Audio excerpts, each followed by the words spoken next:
Mestre, eu preciso de um milagre.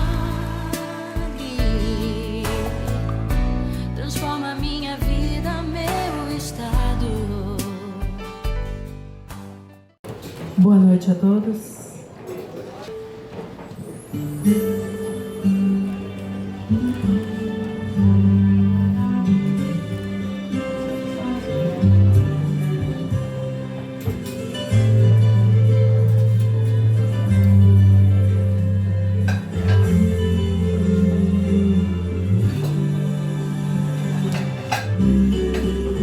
Eu andei sem destino, perdi a razão.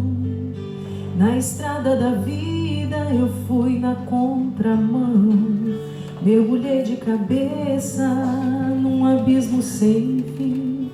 Loucura e tristeza eram parte de mim. No terrível espinho do pecado eu pisei. A ponte entre a vida e a morte eu cruzei. Do outro lado eu vi os meus pedaços no chão e a minha alma vagava na escuridão. Das garras da morte o Senhor me arrancou, me mostrou a verdade que eu nunca quis ver. Acordei de um pesadelo e voltei a viver. Eu hoje estou bem, mas já estive mal. Sou dia de sol, mas já fui temporal. Fui barco à deriva, fui noite sem lua, verão sem calor. Hoje eu sou verdade, mas já fui engano. Já fui fonte seca, hoje eu sou oceano. A alma ferida, coração quebrado, Ele consertou.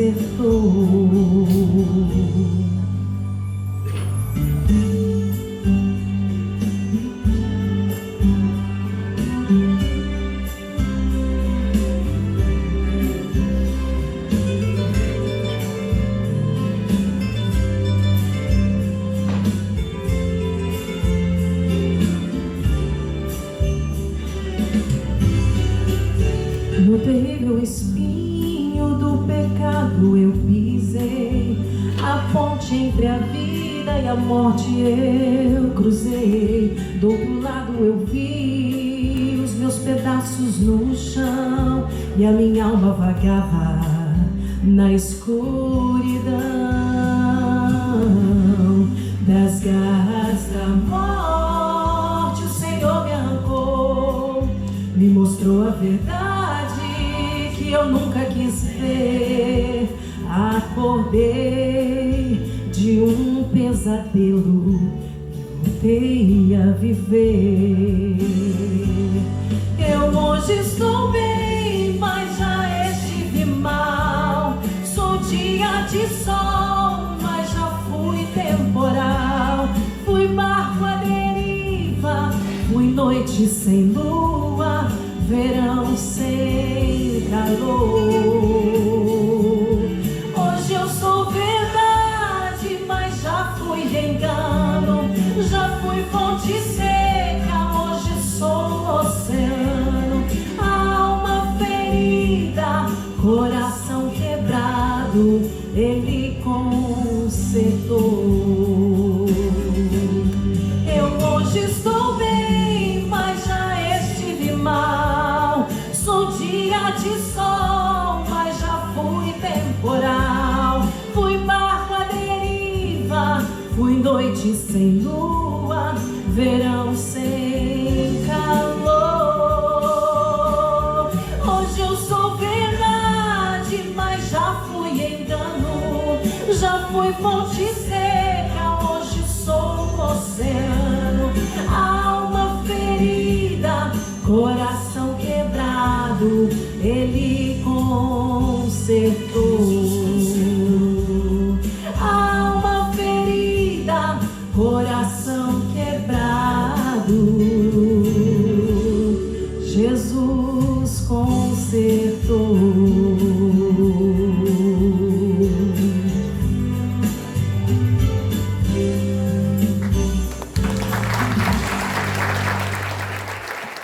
Com muita alegria que eu convido agora Nazha Mohamed Jamil Hassoun, nascido na cidade do Líbano, com residência na Foz do Iguaçu. Ele é conferencista e está aqui acompanhado da sua esposa Ana, que acaba de cantar, e também da sua filha, da Samira. Vamos receber o nosso convidado com muito carinho, um grande aplauso.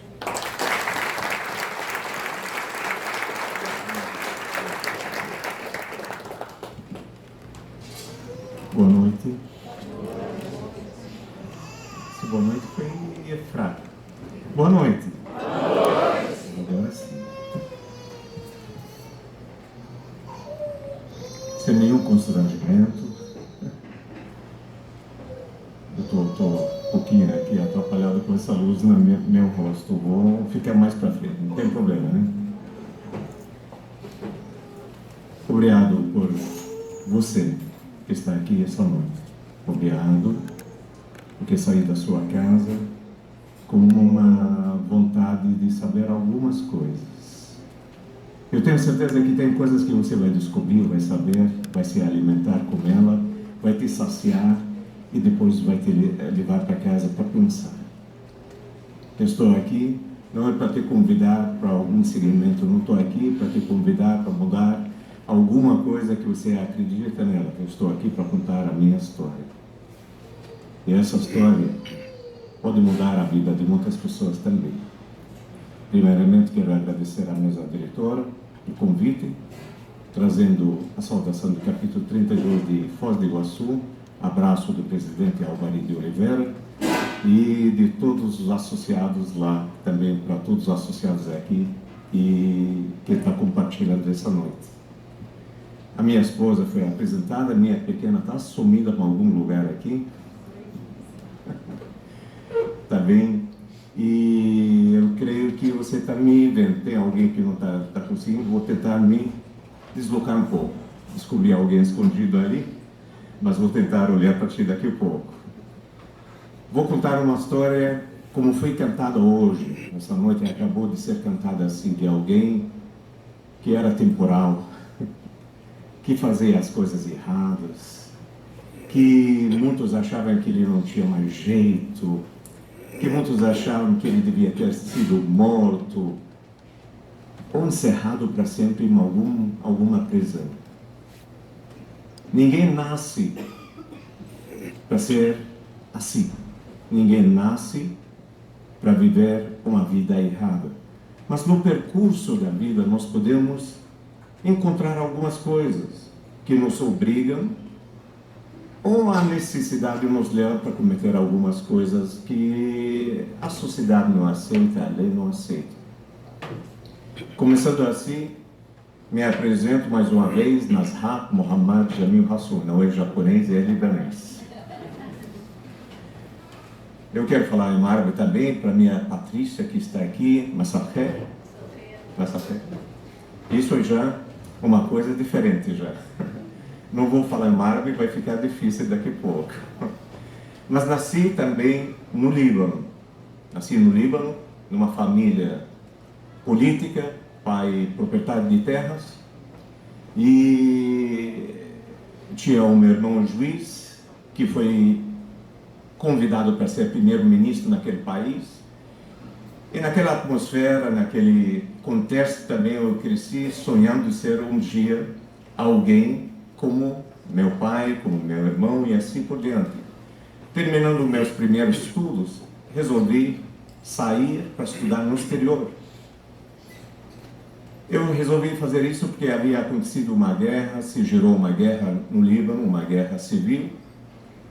E até agora vivo a consequência dessa guerra. Perdi alguns anos de estudo, depois resolvi sair para os Estados Unidos para completar meu estudo superior e fazer por lá. Quando estava com os documentos prontos, passaporte pronto, matriculado na cidade de Elvis Presley, no estado de Tennessee, estava tudo pronto, me liga o meu irmão que morava aqui no Brasil e exatamente na cidade de Foz do Iguaçu, me convidando para vir para cá, para estudar aqui. falou para mim que o estudo hoje em dia está tudo igual e pode estudar no Brasil. Aqui eu tenho minha Patrícia, sabe que nós gostamos de viver juntos. Viver junto a família. Então eu pensei, eu vou ver lá do meu irmão. Por isso, em 1980, vim para aqui, para o Brasil, para estudar.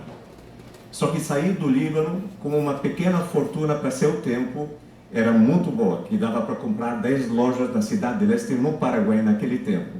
Eu tinha um orgulho e falei, não vou ver a custo do meu irmão. Eu vou lá, vou estudar, vou aplicar aquele dinheiro, depois me formo, volto para minha terra natal e não vivo ao custo de ninguém. Era meu pensamento, era a minha intenção, causa nobre. Chego aqui no Brasil e descubro uma coisa, não conhecia a língua portuguesa. É terrível isso. Descobri que estava fazendo uma aventura, fui fazer vestibular sem conhecer a língua portuguesa. Uma loucura maior ainda isso. Alguns meses desisti de estudar. Corri para meu irmão, eu não quero mais estudar. E algumas vezes nós temos necessidade de ter alguém para nos ouvir, alguém para nos impedir de fazer loucuras. Talvez eu corri para ele para dizer, me socorre, me ajuda a perseverar naquilo que quero fazer. Ele me falou na hora, não tem problema, vamos trabalhar no comércio. A intenção dele era boa, de certo modo, mas não era tão boa, porque ele estava almejando o valor que eu trouxe como herança, parte da herança. Então fomos para o comércio, fomos trabalhar no comércio, mas na verdade quem estava trabalhando no comércio era ele. Eu estava conhecendo a vida. Um jovem, eu tinha 21 anos, fui conhecer a vida. Conhecer, foi para as noites, foi para tudo, e tinha dinheiro para fazer tudo o que eu queria.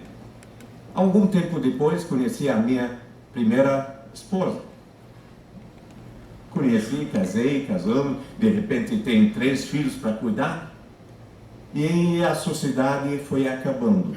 Saí daquela sociedade, separamos da sociedade, com prejuízo enorme, saí com 10% daquele que eu entrei.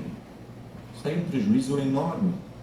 Tentei fazer o comércio, não consegui, mas como havia ainda herança, vendi e o valor era muito mais que o primeiro. Fiz grande comércio, eu tinha contrato exclusivo com a Prefeitura de Foz do Iguaçu, naquela área de instalação elétrica, que eu trabalhava com ela. Estava indo bem, até um dia me aparece meu irmão de novo.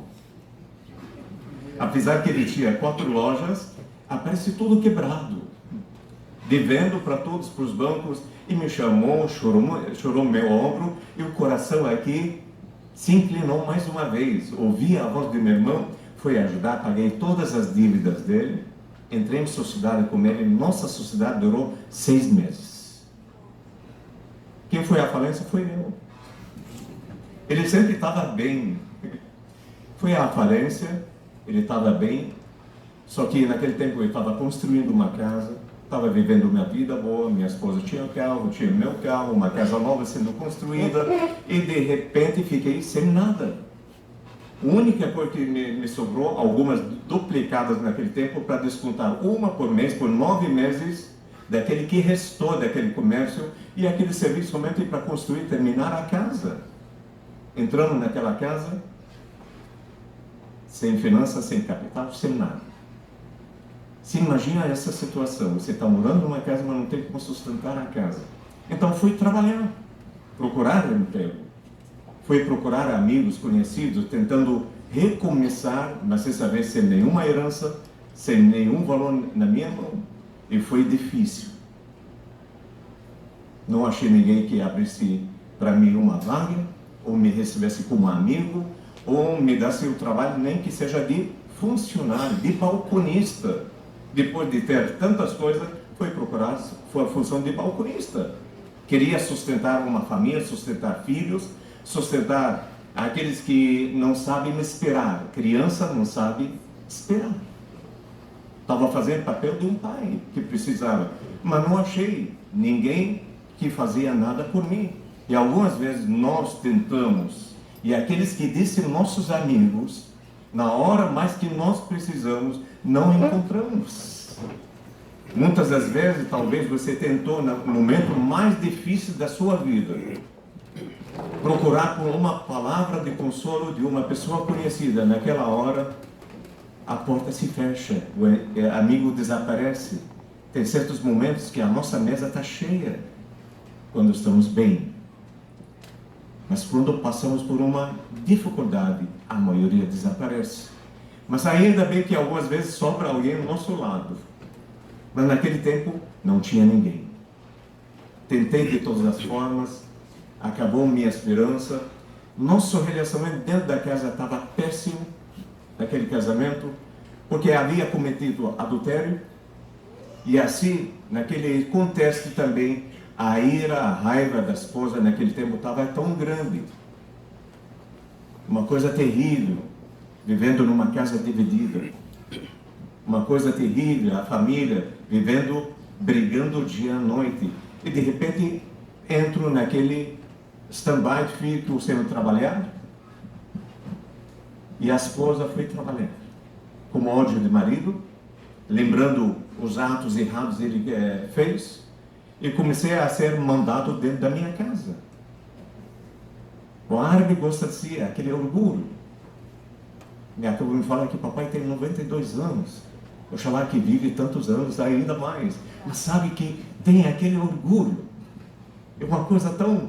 Nós preservamos, tá? Queremos manter aquele que nós aprendemos com nossos pais. Mas de repente, aquele que se achava alguém, aquele que achava o dono de si mesmo, aquele que era um mandão, manda-chuva, estava sendo mandado pela esposa que tinha raiva dele porque havia cometido deslize no casamento. Por 1 ano e meio, ela foi trabalhar. 1 ano e meio, eu estava cuidando da casa. Estava fazendo minha faxina. Estava arrumando as crianças para levar para o colégio.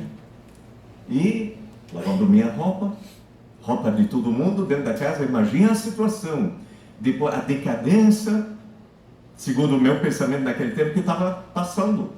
Estava passando uma situação terrível que eu não aceitava. Eu tentei sair daquela situação. Havia dificuldade para sair. O que fazer? Eu busquei vários métodos para sair. Busquei a religiosidade também, busquei tanta coisa. Como qualquer um, quando passa por dificuldade, eu quero solução para aquela vida, não sabendo de onde encontrar. 1 ano e meio depois, me chega uma ligação de uma pessoa conhecida, e algumas vezes achamos que os amigos estão abrindo para nós alguma porta de esperança. Me liga essa pessoa e me diz: eu tenho um trabalho para você. Eu sei que você está há um tempo sem trabalho, mas eu tenho um trabalho para você. Vou dar para você telefone de um empresário que precisa de um representante comercial no exterior. Como falava inglês, achei o achado. Falei, muito bem agora. Agora vou voltar a ser o dono do meu nariz. Vou trabalhar numa firma no exterior, vou ganhar meus dólares agora e tudo bem. Foi com sede ao pote para o Rio de Janeiro para encontrar esse empresário. Fomos num hotel de 5 estrelas, Copacabana, era um encontro lá. E lá naquele lugar descobriu que o convite era uma mentira. Ao encontrar aquele empresário, a primeira coisa que me pergunta: quanto que você está devendo? Uma coisa estranha. Antes da entrevista, me pergunta da minha dívida. Falei para ele que naquele tempo, nos anos 80, estava devendo uns $5.000 no valor daquele tempo, que era um valor alto para aqueles anos. $5.000. Só isso? Muito pouco. Você tem uma conta bancária? Falei, eu tenho uma conta, mas não tem dinheiro, né? Mas você tem uma conta. Me dá um número, amanhã vai estar esse valor na sua conta. Eu fiquei tão... Falei, que bom, que emprego isso. O homem está pagando minha conta. Quem não queria um patrão desse tipo? Paga a conta, depois fala de negócio. Só que o pior estava para acontecer. Você acha que aquele trabalho que foi falado para você dá dinheiro? Pode dar dinheiro, sim. Eu tenho um negócio melhor para você. Ou você aceita, E nós conversamos, ou você não aceita e sai por aquela porta, esquecemos do assunto. E pensei bem, como vou voltar para minha casa dizendo que não consegui emprego? Como vou rejeitar aquele que está me dando 5 mil para quitar minhas dívidas? Falei, se não é, aquilo pode ser outra coisa, mas nunca imaginei que ia ser a proposta. Negócio não é comércio exterior, negócio é cocaína. Ou você aceita, ou não aceita. Esse silêncio está reinando aqui, aconteceu lá naquele encontro também. E fiquei parado, paralisado, nunca fui educado para fazer essas coisas, nunca fui ensinado, nunca fui incentivado, nunca usei droga na minha vida. De repente alguém me convida para trabalhar com cocaína. Fiquei paralisado. Mas aquele homem na hora, mas as coisas são fáceis. É fácil, você vai estar numa esquina, num país, e naquele lugar vai parar um carro, vai descer um motorista, você assume o lugar do motorista, vai andar uma quadra, 2 quadras, 3 quadras, o máximo, vai entregar para outra pessoa e acabou. Quanto você quer para fazer isso? Eu fiquei que nem bobo olhando na cara dele. Vou pedir o quê daquele homem andando 12 quadras? Pensei que ia devolver parte de 5 mil que ele estava me dando. Eu não entendia nada daquele negócio, eu era inocente. E o homem me falou assim, vou te dar 50 mil dólares. Quase caí da cadeira. Naquele tempo era um altíssimo valor. 50 mil dólares, nos anos 80, de valor alto. Concordei. Pensei assim, vou nessa viagem, vou fazer aquilo. Eu tenho crianças em casa, tenho uma família, pego aquele valor, começo um trabalho honesto depois, ninguém vai descobrir o que eu fiz. Eu achava que aquilo ia acabar naquele ponto.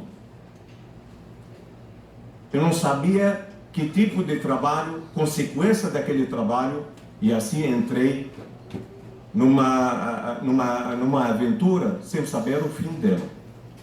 2 meses depois estava nos Estados Unidos, na ilha de Manhattan, e junto com um grupo de pessoas que nunca havia visto.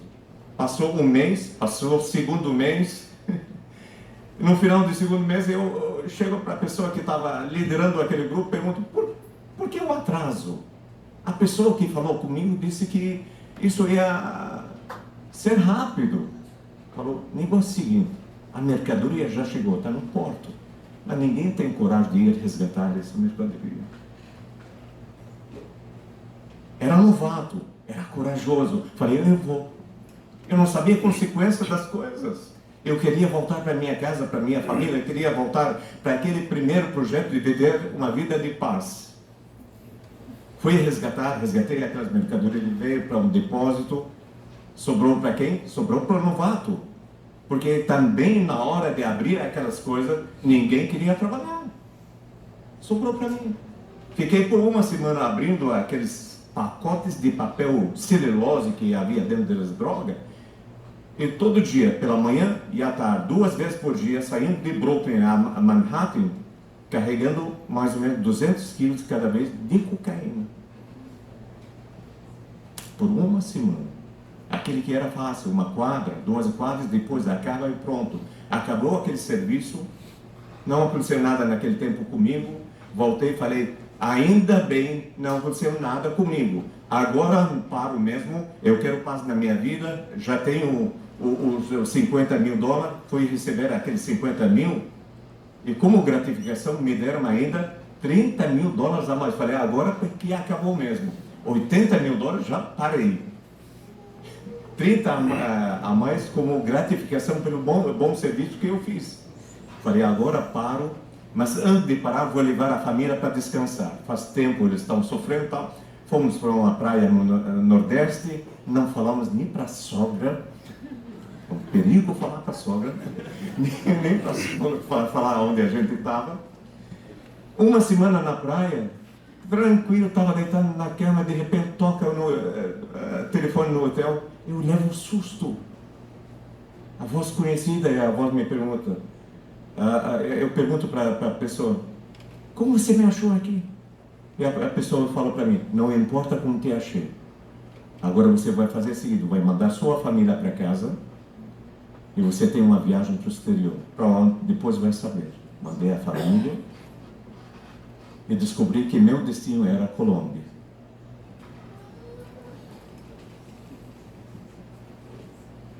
Tem algumas coisas que a gente entra e depois se arrepende.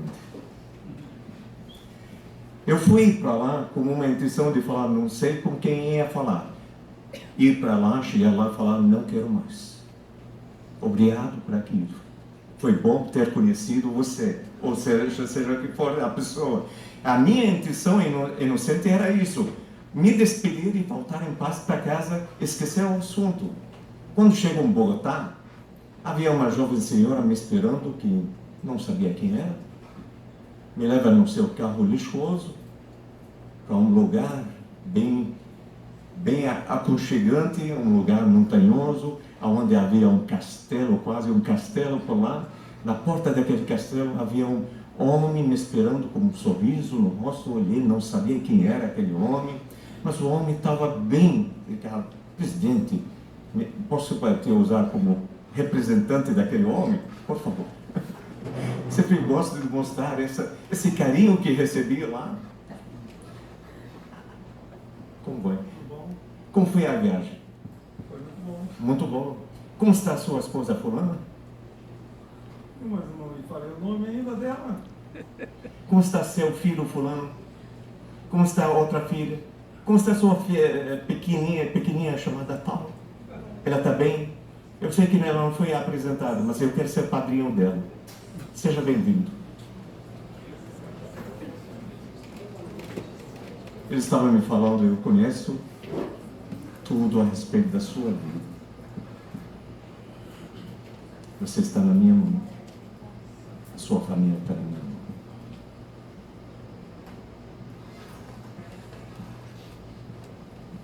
Que situação. Mas até então, não sabia com quem estava me lidando. No decorrer da conversa, o homem me leva para dentro daquele lugar. E foi falando das minhas qualidades, qualificações. E falou, meus sócios acharam por bem tirar aquele que estava liderando aquele grupo. E agora achamos também outra solução. Quem vai liderar nossos negócios no exterior é você. E para isso, você não vai trabalhar mais. Você vai comandar um grupo de pessoas. Eu queria dizer não para aquele homem. Queria voltar para casa, para a família. Achava que era fácil. Não sabia que estava falando com o chefe de carteira de Cali, de Colômbia.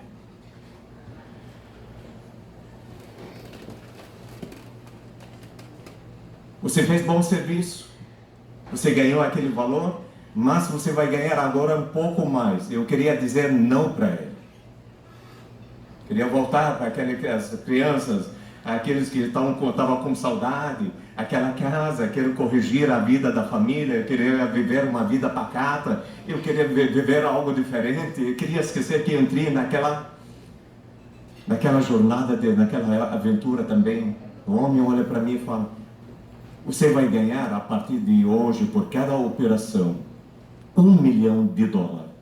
Na hora eu falei para ele, sim, eu quero. $1 milhão naquele tempo, por cada operação. Eram feitas 4 operações naquele setor por ano. São $4 milhões por ano. Para aquele que estava satisfeito com 80 mil, $1 milhão era o oceano. $1 milhão mudaram meu pensamento, mudaram todos os princípios, mudaram o medo, mudaram aquela vontade de viver uma vida pacata, mudaram toda aquela intenção de esquecer que foi a primeira jornada, a primeira aventura, mudou tudo na hora.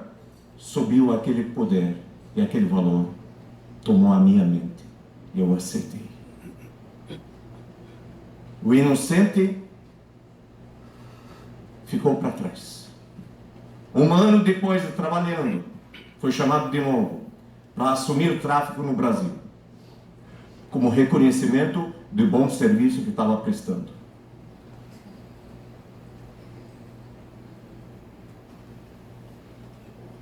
E uma vida de decadência. Comecei a ganhar muitos valores altos. comecei a aplicar, comecei a tornar um dos sócios, aplicando valores para ganhar muito mais ainda. Ganhei muitos valores, ganhei muitos dólares, milhões. Mas, no outro lado, o bem maior, que eu fui da primeira vez por causa das crianças, por causa da casa, eu perdi a minha família. Não tinha mais tempo para minha família, não tinha mais tempo para as crianças, não tinha tempo para nada disso. Eles me viam com tantos presentes, chegando do exterior, parava tanto tempo na aduana só para liberar tantas coisas comigo, para recompensar a minha ausência da casa. Sejam joias, sejam brinquedos, seja até viagem para o exterior, para Disney e tal. Fazia de tudo, mas eles na verdade queriam a figura de pai. A família tem que viver unida, a família tem que estar junto, crescendo junto. E eles não achavam o pai, não achavam a pessoa responsável junto com eles. Aparecia em casa, em final de semana, um dia, alguma coisa só para dizer, hoje estou aqui e amanhã estou viajando. E não era qualquer viagem de riscos, viagem de sair sem saber se vai voltar. Escapei da morte várias vezes, emboscadas várias vezes, na selva várias vezes, e perdi o bem maior, a família. Cuida da sua família, cuida do seu lar. Não existe valor, não existe dinheiro que recupera a prejuízo dentro de uma família. De ver um filho sair, não voltar. De ver a família dividida, separada. Quem já passou por isso sabe o significado. Ainda que muitos dizem, graças a Deus eu separei, mas sabe que dentro da sua alma, dentro do seu coração existe uma dor. E essa dor somente entende quem já tinha e perdeu. E perdia a família. Enriquecido de todos os lados. Perdi os amigos. Para ninguém me perguntar como você é milionário. Me tornei uma pessoa solitária, uma pessoa que vivia só, uma pessoa que não tinha ninguém a não ser o mesmo convívio dele no tráfico. Havia tantas coisas lá. Eu tinha propriedade em tantos lugares no Brasil, lá fora. Tinha meu avião, tinha tudo que tinha. Lugares mais notórios no Brasil, pontos mais caros, eu tinha minhas propriedades.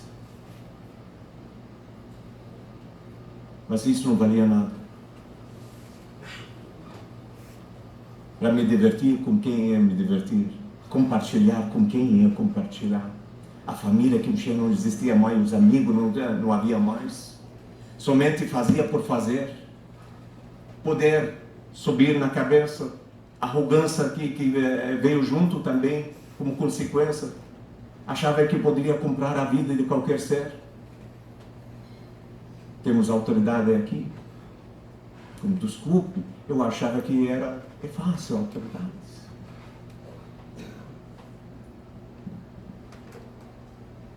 Dinheiro, eu achava que dinheiro comprava qualquer ser.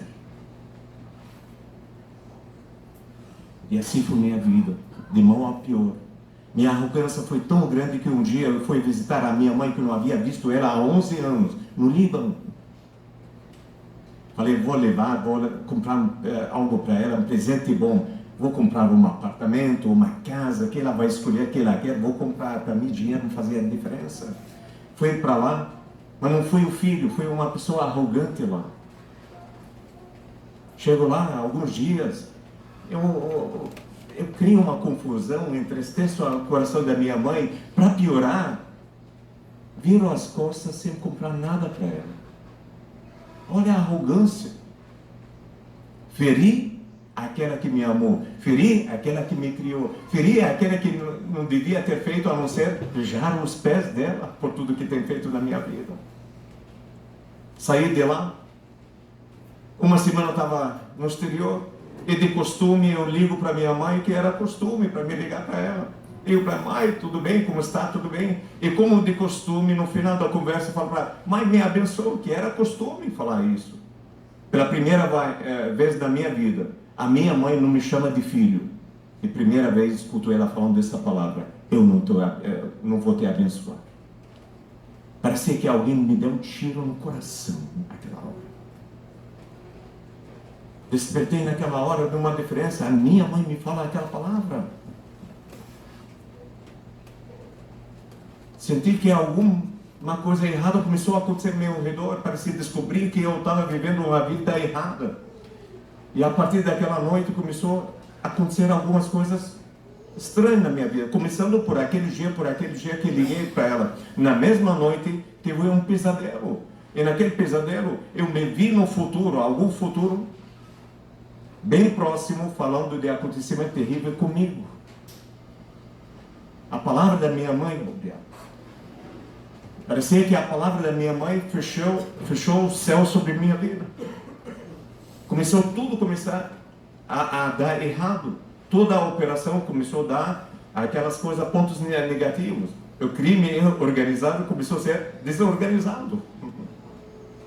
Aquele que era perfeito, uma das características de cartel de Medellín era perfeição.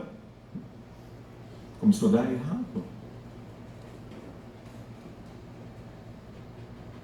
Até 1994, uma grande operação da Polícia Federal, que havia polícia de Rio Grande do Sul até Rio Grande do Norte. Naquele ano, a Polícia Federal colocou a mão sobre uma carga de cocaína no estado de Tocantins, perto de uma cidade chamada Guaraí. Essa carga foi de 7.500 quilos de cocaína, 7 toneladas e meio de cocaína, avaliada naquele tempo por 150 milhões de dólares, chegando nas ruas 1 bilhão de dólares. Não foi qualquer valor, 150 milhões de dólares. Quem foi preso, que não devia, ou achava que não devia, eu junto com pessoas. Eu não devia estar naquele lugar, não devia estar naquele canto, eu estava chefiando, mas como tudo estava dando errado, eu tinha que me apresentar para agilizar o que estava acontecendo. Havia datas, havia tempo determinado, eu fui para lá para agilizar e agilizei a minha prisão. Não foi qualquer coisa, de tal modo que foi escrita, todos os jornais falaram sobre isso. Aqui não temos como projetar. O sócio colombiano aqui está falando sobre a carga, aqui quem pode ver, essas toneladas aqui são aquela carga de visto, isto é, fala o assunto sobre um próspero empresário da cidade de leste libanês, Nazhat Mohammad Jamil Hassoun, como chefe aqui. Foi chamado de rei da cocaína. Jornalistas brasileiros escreveram sobre todas as máfias no mundo. Al Capone, a máfia japonesa, a máfia italiana, e na página 76, o nome de Nazhat Mohammad Jesus está incluído como essa turma. Está aqui. Olha aonde cheguei nesse declínio da minha vida. Tem jeito para alguém que viveu uma vida dessa? A minha vida foi trovão, a minha vida foi temporal, a minha vida foi um desastre. Mas se estou aqui, porque houve solução para mim. Se estou junto com pessoas dignas, pessoas honradas, é porque meu estado mudou. Se carrego no peito a mesma sigla da ADUNEP, que são homens honrados, é porque alguma coisa aconteceu na minha vida também. E por isso estou aqui para te contando isso. Não existe um impossível que nós não conseguimos superar. Não existe o fundo de poço que alguém pode dizer, agora vou morrer dentro dele, não tem como subir outra vez e ver o azul do céu. Não, sempre existe uma saída, desde que a gente começa a fazer boas escolhas. Quando foi preso, junto com um grupo, um deles era também filho de um chefe de tráfico de cartel de carne, estava presente. Fomos presos. Nos primeiros 3 dias, fomos levados na fazenda, que eles estavam preparando, a polícia estava preparando tudo para levar a gente para a superintendência da Polícia Federal em Brasília. Naqueles 3 dias, eu tive a oportunidade de conhecer um agente dentro daquele grupo que chamou a atenção, me marcou até. Uma pessoa que era diferente dos demais. Uma pessoa que não falava, mas a vida dele falava por ele, testificava dele. Primeiro dia fomos algemados ao relento, no sol de Tocantins, que conhece aquela terra, uma terra terrível. Quando o calor, naquele tempo de junho, então assa qualquer pessoa, tem areia embaixo, o sol em cima, é uma praia. Fomos algemados de uma noite para outra, final de tarde de primeiro dia, naquele sol, senti sede, estava com sede, chamei um policial que estava passando por nós, um agente dela, pedi, por gentileza, dá para trazer água para a gente? Ele me mediu de cima para baixo, quase me matou com o olhar dele, mas ele foi, pegou um caneco de água, deu água para todo mundo, chegou em frente dessa pessoa que eu estou falando, jogou água no chão. Claro que não fiquei alegre ele fazendo aquilo. Só que depois, uns meia hora depois, sai de dentro de uma barraca que estava naquela fazenda, um policial que estava carregando um copo de vidro cheio de água. Eu estava olhando aquela água, tentando secar ela de longe, estava com sede. Mas, para minha surpresa, aquele homem chegou diante de mim e me entregou sem nenhuma palavra, estendeu a mão e entregou aquele copo de água. Eu olhei para a cara dele, olhei para o copo, olhei bem para a água, falei, será que colocaram algum veneno nele? Primeiro joga a água no chão, de repente aparece alguém com um copo só para mim, falei, não me colocaram alguma coisa. Mas a sede era maior que o medo. Tomei aquela água, estou vivo ainda, por isso estou falando. Tenho certeza que não havia nada naquela água. Foi um gesto que eu vi de um agente. Achei diferente aquele homem. No mesmo dia chega a notícia que o superintendente da Polícia Federal estava indo para acompanhar o acontecimento, porque é um caso a nível internacional, até a DEA estava presente naquela apreensão também. Então, ele queria aparecer também, junto naquela notícia importante. Quando souberam disso, levaram a gente para dentro do barracão, que estava um barracão enorme, com coluna de ferro, algemaram cada 2 naquela coluna de ferro, e nós dormimos no chão. Certa hora da noite, estava escuro, tudo escuro, senti alguém mexendo com o meu pulso, meu braço, levantando. Acordei meio tonto assim, acordei, quando olhei, vi um policial colocando um pedaço de papelão embaixo do meu pulso, para aquele ferro não machucar. Eu vi aquela cena, estranhei aquela atitude e dormi. Segundo dia, me chega policial, olha para mim assim e fala, vou tirar a algema, aonde está seu relógio lá, está. Era um relógio Rolex. Eu pensei de mim, acho que ele vai tirar esse relógio de mim.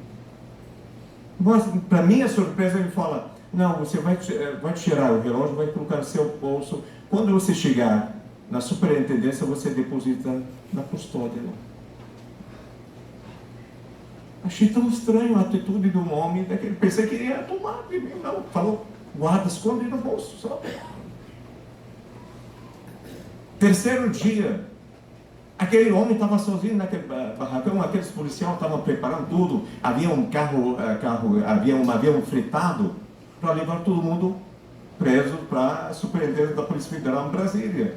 E aquele homem estava só, ele estava algemado sozinho naquele dia, só num lado, e os outros no outro lado daquele barracão. E aquele homem chegava para conversar com eles, falava, eram 2 em 2 algemados, conversava e olhava para mim. Conversava com outros, olhava para mim. Conversava, olhava para mim. Ele me irou, a minha ira levantou tanto. Eu pensei, esse homem está falando da minha vida, ele quer saber deles alguma coisa, no mínimo está interrogando eles em algum assunto. Quando chegar para o final, antes de falar qualquer coisa, eu gritei, policial, você tem alguma coisa contra mim? Eu quero ouvir o que você está falando. Eu estava esperando consequência. Ele virou para mim, falei, agora vai acontecer algo. Chegou para mim, estava com aquele fuzil nas costas, eu estava sentado no chão, ele se inclinou para mim e falou assim, Nazhat, você acha que Deus escolheu isso para a sua vida? O homem me surpreendeu com aquela palavra, eu esperava dele algum desaforo, alguma palavra dura, de repente me fala do amor de Deus. Na verdade, ele não estava falando mal de mim, ele estava anunciando evangelho àquelas vidas que estavam indo. Foram primeiras palavras que recebi de um agente que agia diferente no meio dos demais. Era diferente. Ele agia com amor, ainda que era autoridade, mas agia com amor. Fomos transferidos para a Superintendência da Polícia Federal dentro daquele lugar. Não entra nem cadastro, não entra cinto, não entra nada, não tem televisão, não tem nada. E dentro daquele lugar o desespero se aumenta, precisa se distrair, mas não tem nada para distrair, até aparecer na mão do meu companheiro que estava lá, que era colombiano, uma Bíblia. Eu nasci num lar islâmico. De repente aparece Bíblia. O que eu vou fazer com Bíblia?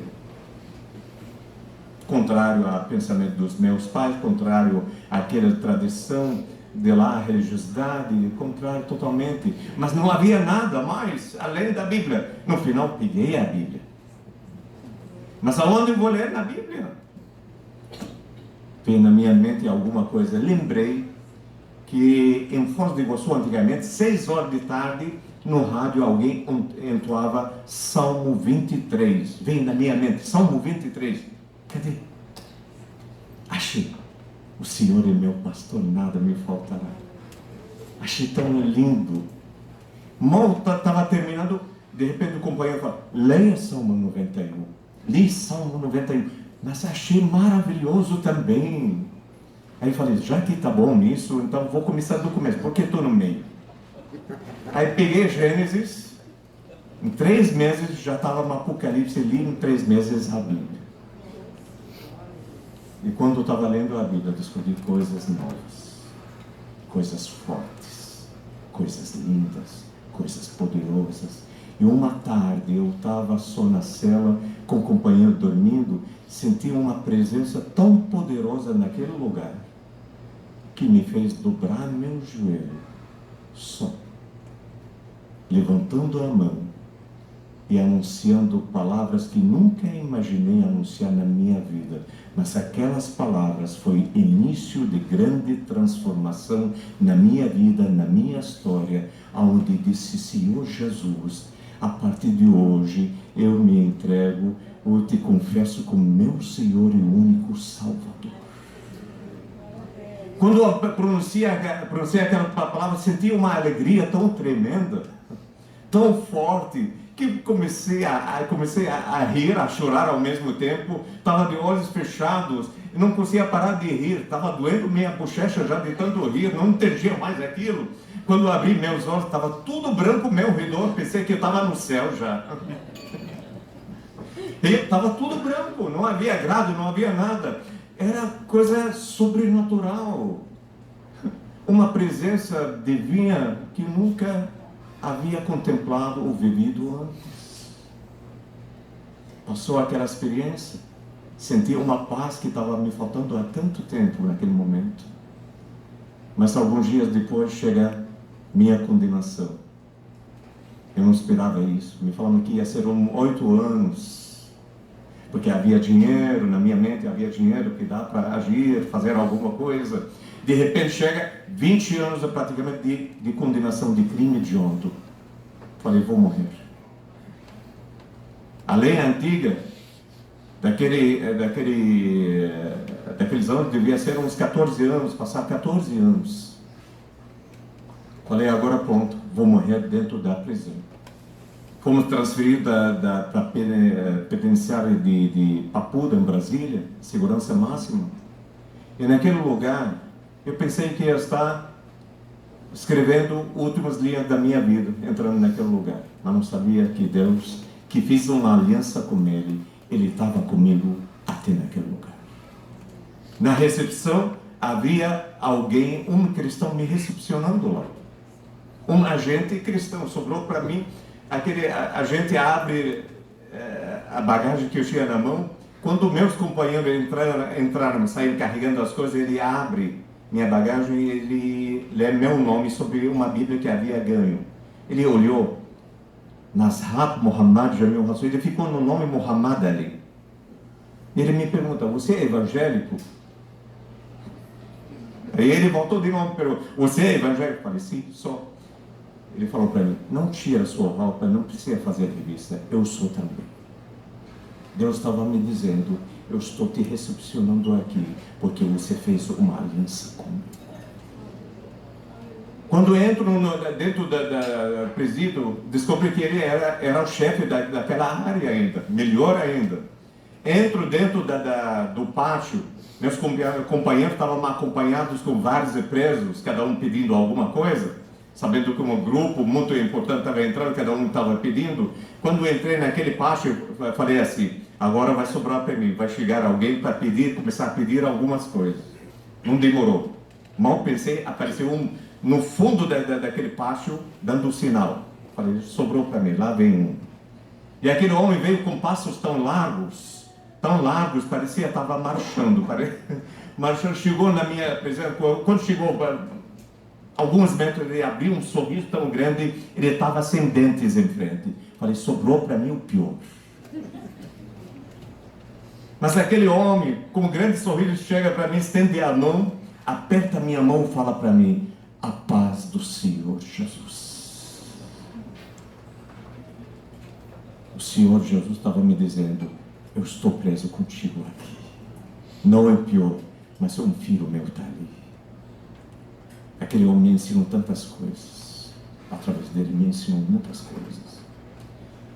Eu devia ter passado naqueles setores prisionais por alguns anos. Cada setor, eram 3 naquele tempo, agora que vocês são 4 lá na Papua. 3, cada setor devia passar alguns anos para chegar, segundo a pena, para chegar para o último. Naquele tempo precisava pelo menos uns 10 anos, talvez, para chegar para o último. Em pouco tempo foi chamado para o último setor prisional. Eu não entendia por quê. Não queria ir para lá também, porque os companheiros estavam comigo. Eu estava sendo separado deles, porque eu fiz uma aliança com Deus. Eu fiz amizade com a palavra que muitos chamam ela de Bíblia. Eu fiz amizade com o dono da Bíblia. Ele falou, agora vou dirigir seus passos, vou mostrar como vou trabalhar agora. Me chamam para o setor número 3, para dar aula de inglês para quem estava se preparando para fazer vestibular. Eu não queria ir, perguntei, mas quem fez isso por mim? Eu não pedi isso. Algumas vezes nós perguntamos, quem está fazendo? Estamos acostumados como pessoas falam por nós, mas não sabia que Deus estava falando por mim. Me levou para aquele lugar onde havia igreja no setor 3. Deus queria que esteja ali mais perto também. Já fiz amizade com ele, então fica mais perto da igreja também. Lá as coisas começaram a melhorar. Melhoraram bastante. Mas havia ainda uma insegurança na minha alma, uma tristeza. A última voz da minha mãe era aquela voz de repúdio. Aquela tristeza que acumulou no meu coração, eu não te abençoo, não saía da minha cabeça, não. Um dia entra um celular na segurança máxima. Autoridade. Entra na segurança máxima um celular. Ninguém vai me perguntar como entrou na segurança máxima no celular. E chega na minha mão, tinha alguns minutos. Naqueles poucos minutos tentei ligar para advogado, ligar para pessoas conhecidas, amigos. Telefone no passado, naquele tempo antigo, não pegava. Dependia do torre e tal. É difícil, não conseguia para ninguém. Faltava pouco, é pouco mesmo. E de repente veio o pensamento, vou ligar para o Líbano. Parecia loucura, não estava pegando no Brasil. Disquei aquele número na casa da minha mãe, toca o telefone, pensei, aquele toque que não vai dar nada, de repente escuto a doce voz da minha mãe do outro lado. Falou, mãe, ela fala, filho. Ela começou a chorar junto. E ela queria perguntar muita coisa. Eu falei, mãe, eu não tenho tempo. Com receio da última conversa, eu disse uma palavra para ela falando, mãe, a senhora pode me abençoar? Minha mãe, ainda sendo muçulmana, ela usa esse termo comigo. Filho, eu te abençoo com toda sorte de bênção que Jacó abençoou seus filhos. Aquela hora, aquele tiro que recebi alguns anos atrás, parece que saiu, foi curado na hora. Senti algum peso sair de sobre os meus ombros. Senti o céu se abrindo outra vez sobre minha vida, de tal maneira que, uma semana para frente, num culto público, num domingo, aparece um missionário entrando pelo portão do presídio para aquele pátio. Quando mal pisa lá dentro, ele grita, quem é o Jamil aqui? Falei, eu tenho uma mensagem da parte de Deus para a sua vida. Mamãe abençoou, o céu se abriu, Deus falou. Ele falou sempre uma palavra assim que numa igreja dentro de Brasília alguém estava testificando da vida de um traficante, um que entregou a vida dele a Jesus, estava falando da sua vida, estava falando da sua vida. Quando uma mulher daquela igreja de oração, Deus abre a boca dela para dizer assim, esse é meu filho amado que ainda vou fazer uma grande obra na vida dele. Aquele missionário me fala, eu vim para trazer essa palavra para você, dizer, em breve Deus vai te tirar daqui e vai te levar de volta para a cidade onde você saiu. Não que aconteceu tudo isso. Havia passado 2 anos e meio mais ou menos, depois daquela palavra, passei um tempo. Total da minha prisão foi 3 anos e 4 meses. Quando saí, eu tenho recortes aqui, declarações, polícia, Ministério Público, querendo abrir de novo minha causa, como eu saí, quem foi corrupto, quem foi comprado, mas não sabia que aquele que eu fiz aliança com ele determinou e eu saí pela porta. Maior pena, e o primeiro a sair daquele bando foi essa pessoa que está falando. Dentro da prisão eu tentei me matar, no começo, porque havia passado uma procuração geral para uma pessoa. Quando descobri o que eu recebi, 20 anos, falou, esse homem vai morrer lá dentro. Contas bancárias no exterior, propriedades, tudo que eu tinha. Tudo aquele que corri, todo o risco da vida. Foi tomado, foi tirado. Eu tentei na hora me matar. Deus não me permitiu isso. Tentei tirar minha vida, achando que tudo aquele que eu fiz, que eu estava pagando por ele, foi em vão também. Mas Deus não permitiu a minha morte. E quando eu saí da prisão, voltando para Foz do Iguaçu, voltei totalmente sem nada. Aquele que tinha poder, aquele que era milionário, aquele que vivia em melhores lugares, foi tudo tirado, menos um apartamento. Permaneceu no centro da cidade, onde morava o prefeito da cidade, homens de comércio, tudo, pessoas de alta, moravam naquele prédio. Quando voltei para lá, para os pobres de todo mundo queria se esconder. Foi pouco tempo, 3 anos e 4 meses mais ou menos, eu estava de volta naquele prédio, o prefeito morava lá, todo mundo vivia constrangido. Mas eu entrei naquele lugar não é como traficante, como uma nova criatura. Alguém que nasceu outra vez, alguém que não tinha mais nada com o mundo de crime. Eles não sabiam disso. Eu passei naquele lugar piores momentos também, pós-prisão. Piores momentos, até posso declarar, aqueles momentos na minha vida foram piores daqueles que me levaram para a vida de tráfico. Mas nunca voltei para cobrar de alguém uma dívida. Nunca voltei para dizer para alguém, me devolve aquele que me tirou. Nunca voltei para ligar para alguém e dizer, eu quero voltar daquela vida, voltar à ativa. Nunca fiz isso. Frequentava a casa de uma senhora que orava pelos demais. E uma tarde ela, orando comigo, ela olha para mim e fala, o diabo vai te ligar.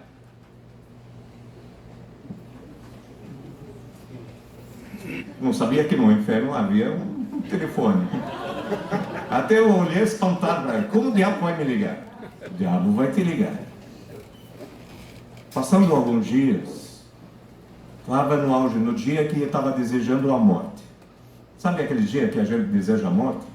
Eu não queria ter nascido, eu não queria mais viver. Que vida, isso, devendo tudo, cortaram a minha energia elétrica no prédio do lixoso daqui, e tal, devendo uma ordem judicial, condomínio, não sei o que tal, não tinha aonde sair. Aquele dia era dia da morte. Toca o telefone e o diabo estava na outra linha, falando comigo. Me convidando para fazer a última operação. $5 milhões.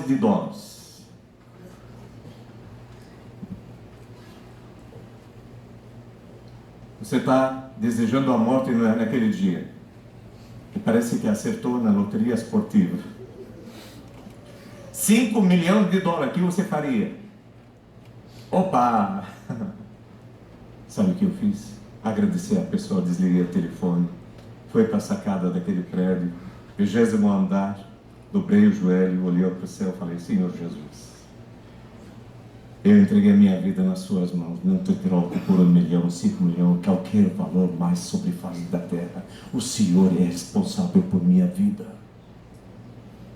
Sabe o que aconteceu? Veio solução rápida. Não precisava estender a mão para o mal. Não precisava bater a porta outra vez daquela que eu saí. E Deus me honrou. Mudou a minha vida totalmente. Foi minha prova de fogo aquele dia. Passando por aquela prova, tudo começou a andar bem. Hoje em dia estamos bem. Há 24 anos já passaram daquela data. Estou bem. Nunca precisei pensar naquilo ou lamentar aquele que já foi vivendo bem. Uma família bem abençoada, esposa sorridente ali. Vivemos, também. A nossa caçulinha está ali, outros filhos, está bem. A vida mudou. Porque quando nós temos uma cobertura sobre a nossa vida, nós entregamos a nossa vida a essa cobertura torna-se a razão de nosso viver, de corrigir as coisas da nossa vida.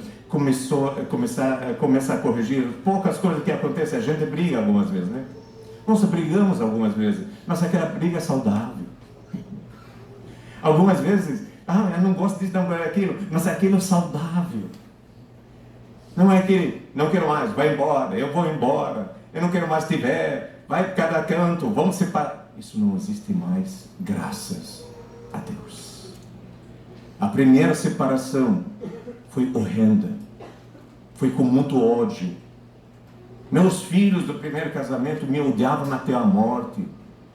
Eu tinha uma filha que um dia eu vi o diário dela depois de anos. Foi pedido a mim jogar no fogo, não abrir, mas a curiosidade foi grande. Abri aquele diário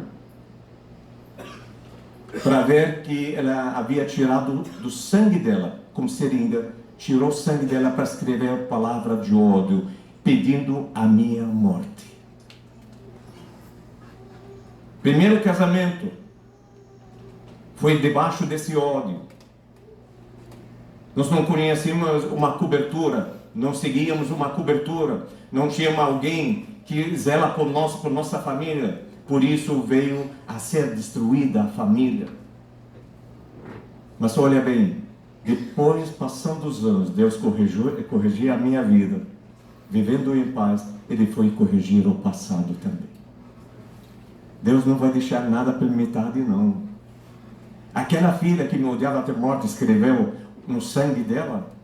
Ela sai de uma cidade para outra, vai para Foz do Iguaçu, de repente aparece 3 horas de madrugada gritando em frente do portão: Pai, tira o diabo do meu corpo.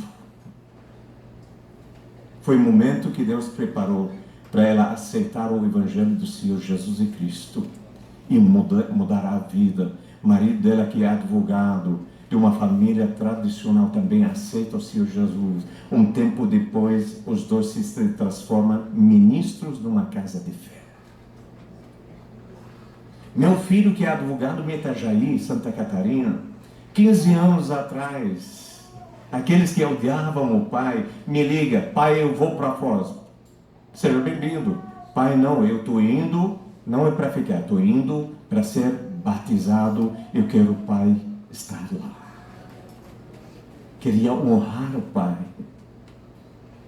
O ódio ficou para o passado, porque hoje nós temos uma cobertura. Eles estavam vendo a mudança na minha vida, eles estavam contemplando a mudança que Deus fez na minha vida. Por isso volta a aproximar a esposa daquele tempo, a ex-esposa que odiava, os filhos odeiam também por causa da mãe também, o ódio da mãe. Até ela perdoou. Um dia eu estava numa casa de fé, dando esse meu testemunho, falando disso. A única pessoa que foi para frente foi ela. Diante daquele que era o criminoso da vida dela, daquele que maltratava, ela foi se render ao Senhor Jesus. E depois abriu o apartamento dela na praia, para nós ficar alguns dias lá. Deus corrige todas as coisas quando você faz uma aliança sincera com Ele. Corrigiu a minha vida. Vivemos em paz. Ficamos melhor ainda quando entramos na Adonep. Tornamos mais honrados pela honra que está sobre a Adonep, pelas bênçãos que está sobre a Adonep. E não é isso uma palavra só porque estamos na Adonep, não. Realmente sobre a Adonep existe uma unção especial. Por isso vivemos hoje no meio do povo mais feliz da terra. E somente vai descobrir quem é esse povo mais feliz da terra, quem faz associação, se associa na Adonep. Então aproveita, se você está visitando, não sair assim, se associa. Vai descobrir essas riquezas que descobri. Olha a minha vida como foi. Olha o que está escrito a meu respeito. Olha a história que muitos não esquecem que foi antes na vida. Olha que estou vivo hoje. Sou um arquivo aberto vivo. Não foi assassinado, não foi morto. Porque aquele que fez aliança com ele colocou a mão para mim proteger. Aquilo que você está passando na vida hoje é forte, talvez. Para a sua vida é forte.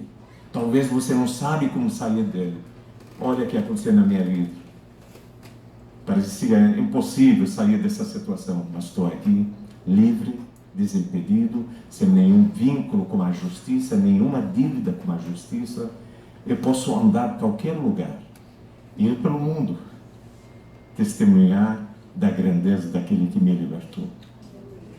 Por isso estou aqui essa noite, para falar do maravilhoso Deus que fez uma grande obra na minha vida.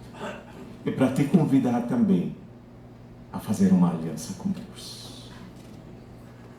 Não te convidando para sair de uma religião para outra religião, não. Deixar Deus comandar a sua vida. Assim como comandou a minha vida. Hoje em dia, sou respeitado em todos os lugares aonde ando. Chamado palestrante. Muitas pessoas dão ouvido. E muitas pessoas se entregam a Cristo também, sabendo que eles precisam de solução. E já encontraram solução através das palavras do meu testemunho. Então, isso que quero deixar para ti essa noite. E não vou sair antes de compartilhar contigo meu segredo. Se quiser esse segredo da vitória, é tão simples. Fiz ele um dia e deu certo na minha vida. Se quer isso, não vou te perguntar, está passando na sua vida, você sabe que está passando, mas quer sair de uma situação, Então você vai fazer aquilo que eu fiz um dia. Por isso eu vou te convidar, por gentileza, se coloca de pé agora. Eu quero fazer uma oração, uma prece que fiz uma vez na minha vida. E através dessa oração, Deus olhou para mim e falou: vou fazer aliança contigo. Se você quer uma vida de vitória, uma vida de mudança, ver sua família unida, ver seu lar unido, e aquilo que é mal sair, realmente sair da sua casa, o único jeito é essa aliança. E essa oração. Pensa bem. Parece uma coisa assim passageira, não tem importância. Eu pensava que simples palavras não fazem efeito, mas descobri que certas palavras fazem muito por seu efeito.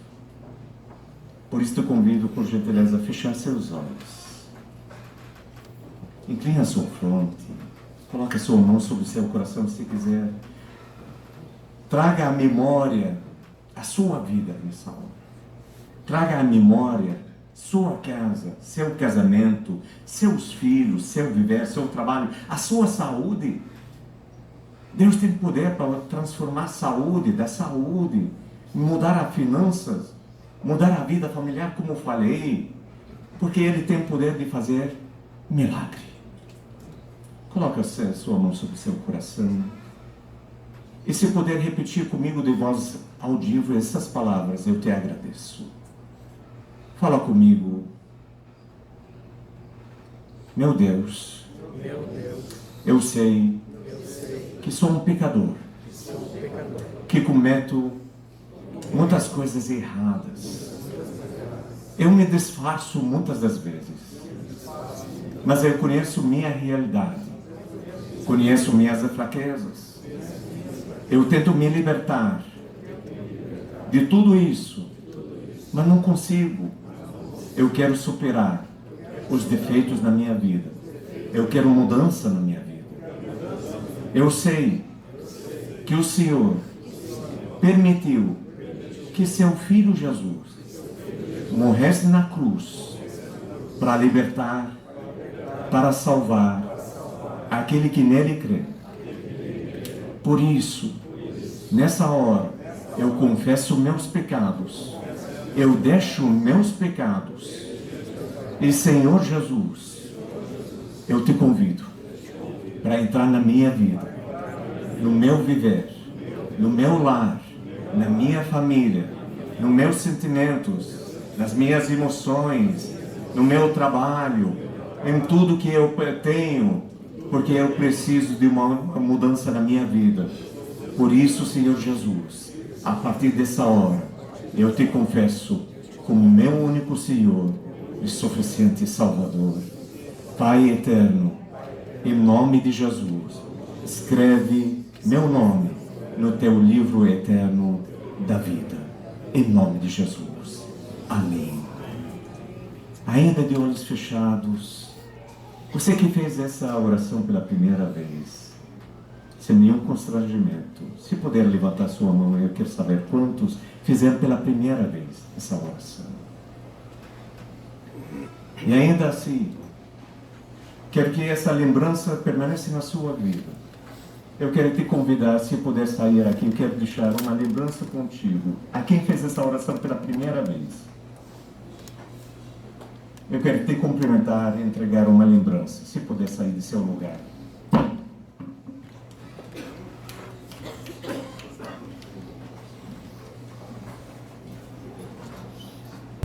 Quando todos os meus medos já não cabem mais em mim, quando o céu está de bronze e parece que é fim, quando o vento está revolto e o mar não quer se acalmar, quando as horas do relógio se demoram a passar, muitas vezes não consigo os teus planos compreender, mas prefiro confiar sem entender. Eu creio em ti, eu creio em ti, eu amo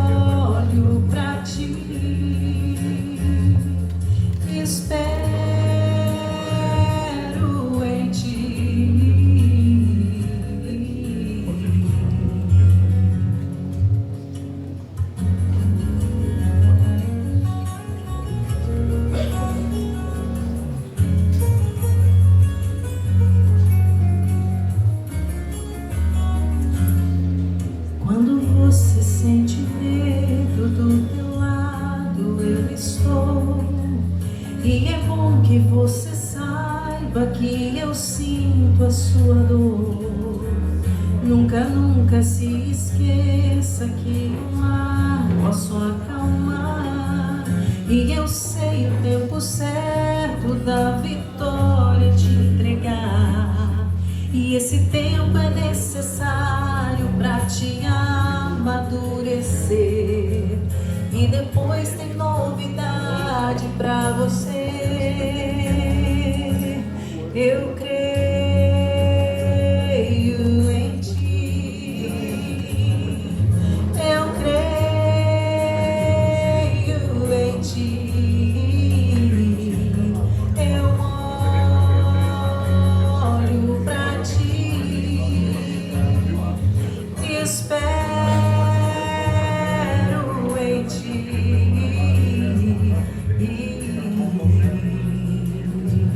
O que eu tenho é bem melhor, pois só eu sei do amanhã. Então recebe o abraço meu, que da tua vida cuido eu. Eu cuido de ti. Eu cuido de ti. Descansa em mim, porque eu Mestre, eu preciso de